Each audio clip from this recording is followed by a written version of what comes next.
Welcome to the Salmon Runs YouTube. Enjoy the video. In this video, I will show you how to make easy chili paste. We'll start by gathering our fresh ingredients. You'll need about 200 grams of fresh red chilies, 4 cloves of garlic, 2 shallots, and a 1-inch piece of ginger.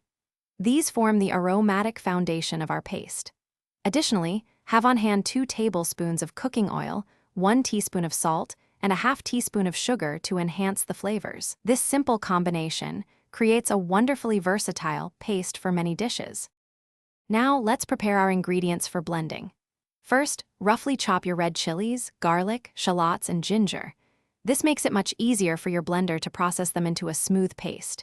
You can remove the chili stems, and if you prefer a milder paste, remove some of the seeds too. For a smoother blend, add about 2 tablespoons of water or cooking oil to the blender.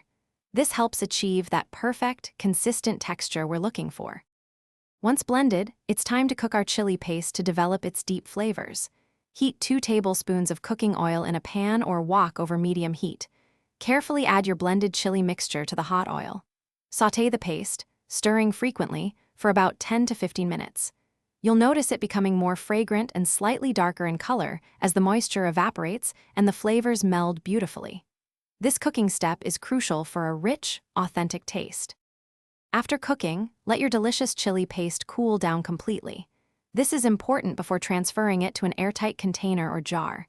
You can store this homemade chili paste in the refrigerator for up to 2 weeks, making it a convenient staple. For longer preservation, it freezes beautifully for several months. Use it to spice up stir-fries, marinades, or as a flavorful condiment.